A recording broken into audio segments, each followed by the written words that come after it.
গ্রামীণ ভারতের অগ্রগতিকে ভিত্তি করে গড়ে উঠবে বিকশিত ভারতের স্বপ্ন। এই ভাবনাকে সামনে রেখে কেন্দ্র সরকারের প্রস্তাবিত ১২৫ দিনের গ্রামীণ রোজগার গ্যারেন্টি কর্মসূচি নিয়ে দক্ষিণ ত্রিপুরার সাব্রুমে অনুষ্ঠিত হলো এক গুরুত্বপূর্ণ একদিবসীয় কর্মশালা। সাব্রুম মণ্ডলের উদ্যোগে জলেফা কমিউনিটি হলে আয়োজিত এই কর্মশালায় গ্রামীণ উন্নয়ন ও কর্মসংস্থানের ভবিষ্যৎ দিশা নিয়ে বিস্তৃত আলোচনা করা হয়।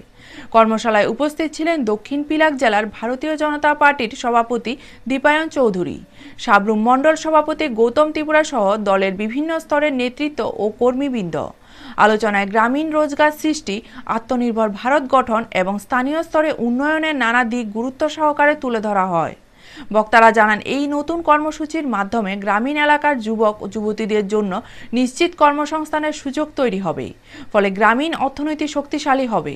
স্থানীয় স্তরে রাস্তা নির্মাণ, পানীয় জল ব্যবস্থা, পরিকাঠামো উন্নয়নের মতো কাজের মাধ্যমে সার্বিক উন্নয়ন সম্ভব হবে বলেও আশা ব্যক্ত করা হয়। কর্মশালায় বক্তব্য রাখতে গিয়ে দীপায়ন চৌধুরী মহোদয় বলেন, বিকশিত ভারত গড়তে হলে গ্রামীণ ভারতের উন্নয়নই প্রথম সত্য। ১২৫ দিনের রোজগার গ্যারেন্টি কর্মসূচি সাধারণ মানুষের জীবনে আর্থিক সুরক্ষা ও সম্মানজনক জীবিকা নিশ্চিত করবে।